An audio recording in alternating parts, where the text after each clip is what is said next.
And with thousands of students back to school this week, it's important to make sure you're not physically overloading the kids. Backpacks like these right here that are either too heavy or not carried properly can lead to severe injuries. Dr. Kevin Campbell joining us in studio this morning with more on that. Doc, good to see you. Good to see you, Phil. What type of injuries are we talking about here? What we see in emergency rooms and physician offices is neck and shoulder injuries. Also, we can see nerve damage and blood vessel damage in the blood vessels in the shoulders from wearing shoulder straps that are too tight. Really? 7,500 injuries reported last year that were serious enough to actually require medical attention. That's a lot for it sure is. A backpack.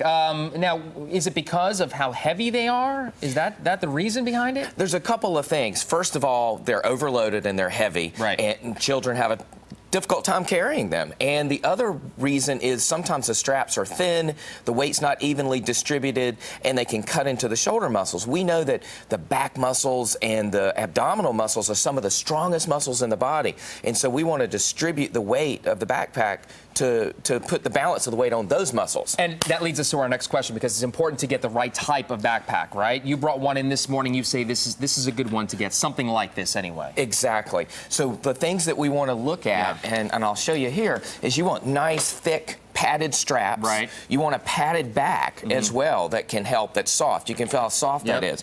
A really important thing is a strap that can tie around the waist. Right. It helps distribute the weight and make sure that it's not just all bunched up on the shoulders. And this one's made really well. I mean, how much does something like this go for? You know, I've seen them well made anywhere from $20 to $30. Of course, if you buy some very expensive name brand, it can be a lot more. But I think just looking for good straps, good padding, something that'll evenly distribute weight is all you really need. And something like this could last several years. Oh, absolutely. Believe it or not, my daughter has used the same backpack for 2 years now, which shocked me, but you know, it's really held up well. Yeah. All right, so really quick, we're running out of time. Anything you should look out for these injuries? Absolutely. If you notice your child complaining of numbness or tingling in the arms, if your child is leaning forward when they are carrying the backpack, and you've got to make sure that your kid bends at the knees, just like we should when we lift heavy weights to pick up that backpack. That's key to making sure there's no injuries. Good to know. Dr. Campbell, always good to see you, sir. Good to see you, Phil. Of course, if you have a question for Dr. Campbell, really easy to ask him. Log on to our website, WNCN.com, search links we mentioned. From there, you can find Dr. Campbell's website, or you can